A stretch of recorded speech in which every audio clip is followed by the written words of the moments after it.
America को अब तक भारत और रूस के बीच तेल व्यापार समझौते को लेकर काफी परेशानी थी, काफी दिक्कत थी।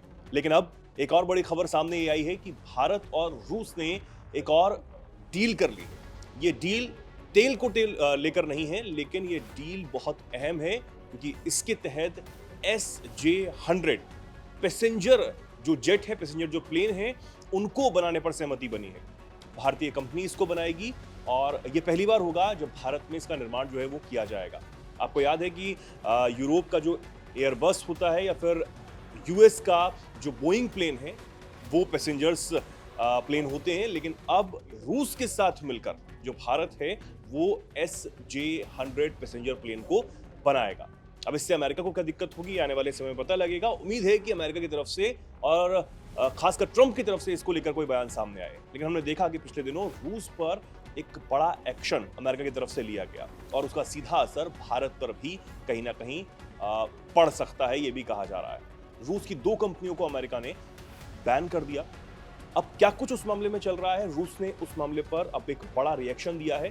सोनम मेरे साथ मौजूद है। सोनम, क्या कुछ चल रहा है? और हम उस पर भी बात करेंगे कि जो प्लेन, पैसेंजर प्लेन रूस और अब भारत बनाने वाले हैं। पहले ये बताइए कि 2 कंपनियां जो रूसी हैं उस पर बैन के बाद क्या रिएक्शन रूस की तरफ से सामने आया है? बिल्कुल। तो दरअसल राष्ट्रपति ट्रंप शुरुआत से ही भारत पर जो है टैरिफ को लेकर दबाव बना रहे हैं। रूसी तेल को लेकर उनके कई बयान सामने भी आए। उन्होंने आसियान से भी यही बोला और अब मारिया ज़खारोवा जो रशियन फॉरेन मिनिस्ट्री की स्पोक्सवुमन है, उनका बयान सामने आया है। उन्होंने कहा है कि रूसी राष्ट्रपति व्लादिमीर पुतिन ने कहा है कि जिस देश का अपना इतिहास और आत्मसम्मान हो, उसके लिए दबाव डालना समस्याओं को हल करने का तरीका नहीं है।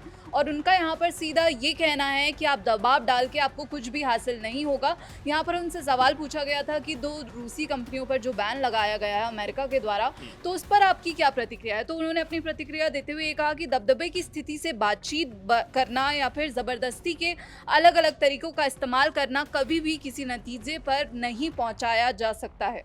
उन्होंने कहा कि दबाव डालना बेकार और असरदार नहीं है और हमें मुद्दों को जो सुलझाने के लिए दूसरे तरीके खोजने चाहिए। सबसे बढ़कर हम जो राजनीति और डिप्लोमेटिक तरीकों से जो है हमारी जो अलग-अलग समस्याएं हैं उनका हल निकाल सकते हैं। यहाँ पर उन्होंने कहा कि हमने इंटरनेशनल मामलों में कोशिशें की और हमारे पास सफल अनुभव भी हैं।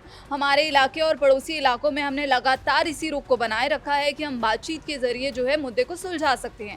इसलिए चाहे कोई भी दबाव डाले, किसी भी दिशा से दबाव डाले या कितनी भी तेजी से दबाव डाला जाए, रूस पर ऐसी चालों का कोई भी असर नहीं होगा। और रूस पर जो ये चालें अमेरिका के द्वारा की जा रही हैं, हालांकि उन्होंने अमेरिका का नाम नहीं लिया, लेकिन जब उनसे सवाल था तो अमेरिका के ऊपर ही था, तो उन्होंने सीधा यही कहा। बात है, यही एक बयान सामने आया और इससे ये भी समझ आता है सोनम कि ट्रंप और अमेरिका का प्रशासन जितनी भी कोशिशें कर रहा है, चाहे अब ये सैंक्शन वाली बात भी सामने आएगी। हालांकि उस सैंक्शन को लेकर काफी बार ट्रंप बोल चुके थे कि मुझे अगर ये भी कदम उठाना पड़े तो मैं ये उठाऊंगा। ट्रंप ने ये कदम उठाया, लेकिन उस सैंक्शन के बावजूद भी रूस झुकने का नाम नहीं ले रहा है। अब इन बयानों की जो रूस की तरफ से बयान सामने आए हैं उससे ये भी समझ आ रहा है कि वो इन सैंक्शन से या फिर किसी भी धमकियों से, किसी भी एक्शन से डरने वाले नहीं हैं और वो अपनी शर्तों पर ही उस युद्ध को रोकने का काम करेंगे।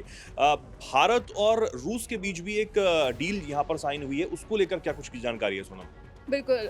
चेतन, उससे पहले हम अपने दर्शकों को बताना चाहेंगे कि आज ही इंडियन ऑयल कॉरपोरेशन है, उसका बयान सामने आया। उन्होंने कहा कि वो सभी जो अंतर्राष्ट्रीय प्रतिबंध हैं उसका पालन करेगी और कंपनी के चेयरमैन हैं अरविंदर सिंह साहनी, उन्होंने भी यही कहा कि हम अंतर्राष्ट्रीय समुदाय द्वारा लगाए गए सभी प्रतिबंधों का पालन करेंगे। तो यहाँ पर रूसी तेल पर भारत की तरफ से ये बयान सामने आया। हालांकि भारत सरकार की तरफ से यही बयान है कि हम अपने हितों की रक्षा करेंगे। और वहीं दूसरी ओर चेतन, अब जो रूस और भारत के बीच डील हुई है, जो सुखोई SJ-100 को लेकर जो पैसेंजर जेट्स हैं, उससे अब कहा जा रहा है कि ये कहीं ना कहीं अमेरिका को अब एक दूसरा झटका है। जब रूसी तेल को लेकर लगातार भारत जो है अमेरिका के दबाव के सामने नहीं झुक रहा है, तो यहाँ पर अगर हम इसकी डील की बात करें तो ये जो SJ-100 है, ये सिविल कम्यूटर एयरक्राफ्ट हैं जो अब भारत में ही बनेंगे और ये प्लेन छोटे रूट्स के लिए परफेक्ट हैं। करीब 75 से 100 पैसेंजर्स इसे ये कैरी कर सकता है और इसे जो शॉर्ट हॉल फ्लाइट्स होती हैं उनके लिए इस्तेमाल इस्तेमाल किया जाएगा और 100 से 500 किलोमीटर का जो डिस्टेंस है वो ट्रैवल करने के लिए इसे डिज़ाइन किया गया है। रूस में तो ये पहले से ही सफल हैं, अब ये भारत में बनेंगे और इसके जो 200 से ज़्यादा यूनिट्स बने हैं और कई एयरलाइंस इसे फ़िलहाल यूज़ कर रही हैं। यहाँ पर HAL की तरफ से बयान सामने आया है कि SJ-100 जो है उड़ान स्कीम के लिए अब एक गेम चेंजर साबित होगा और यहाँ पर अब जो है ये एक आत्मनिर्भर भारत के सपने को पूरा करने की दिशा में एक कदम है। चेतन, हमने देखा था प्रधानमंत्री मोदी का भी यही बयान सामने आया था जब उन्होंने कहा था कि हमें जो है जो भारत में जो चीज़ें बन रही हैं उनका इस्तेमाल करना चाहिए। जो भी वैश्विक स्तर पर हमें अनिश्चितता देखने को मिल रही है, ऐसे दौर में भारत को आत्मनिर्भर बनने की ओर आगे अग्रसर होना चाहिए। तो यहाँ पर अब जो ये डील हुई है, इससे कहा जा रहा है कि जो रीजनल कनेक्टिविटी है, यानी कि अगले 10 साल में भारत को 200 से ज़्यादा ऐसे जेट्स की ज़रूरत है और उड़ान स्कीम के तहत जो 100 से ज़्यादा नए एयरपोर्ट्स बन रहे हैं, उसमें जो है ये SJ-100 जो रूस के द्वारा भारत में बनाए जाएंगे वो यहाँ पर लाइफलाइन बनेंगे।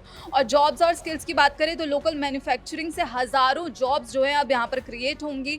इंजीनियर्स, टेक्नीशियंस और जो पूरी सप्लाई चेन है उसको बूस्ट मिलेगा और इम्पोर्ट पर हमारी जो निर्भरता है, जो हमारी डिपेंडेंस है, वो भी कम होगी। अभी भारत जो है 90% प्लेन्स इंपोर्ट करता है और ये जो MOU साइन हुआ है वो सेल्फ रिलायंस बढ़ाएगा और इससे जो मेक इन इंडिया का सपना है भारत का, जो मेक इन इंडिया के प्लान पर भारत काम कर रहा है, उसको एक जो है परफेक्ट अब यहाँ पर मैंने बताया कि बोइंग और जो दूसरी एयरबस हैं, यूरोप के एयरबस हैं, उनको हम लोग मंगाते हैं और उनसे हम अपना जो एयरलाइन है उसे संचालन करते हैं। तो अब ये इसके बनने के बाद एक आत्मनिर्भरता जो है वो तो आएगी ही और जाहिर सी बात है कि हो सकता है आने वाले समय में उसे हम एक्सपोर्ट भी दूसरे देशों को करें। हाँ बिल्कुल, और ये भी कहा जा रहा है कि जो अभी फाइनेंशियल डिटेल्स हैं वो फिलहाल सामने नहीं है, लेकिन एक अनुमान के तौर पर ये बताया जा रहा है कि जो SJ-100 की प्रोडक्शन कॉस्ट है वो 20 से 25 मिलियन डॉलर प्रति यूनिट के करीब आएगी और रूस जो है HAL को डिज़ाइन, इंजन और असेंबली के लिए जो पूरा सपोर्ट है वो देगा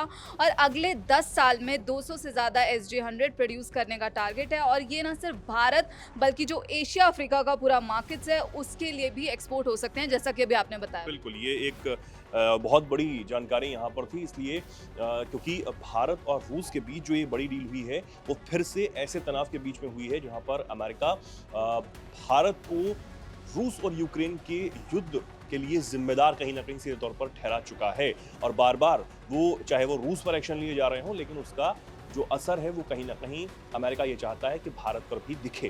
खैर, ये डील एक तरफ हुई है, दूसरी तरफ अमेरिका को जवाब जो है फिर से रूस की तरफ से दिया गया है। इस पर आपकी क्या राय है? क्या कुछ आप सोचते हैं? क्या कुछ कहना चाहेंगे? कमेंट सेक्शन में लिखिए। जुड़े रहिए, देखते रहिए दैनिक जागरण।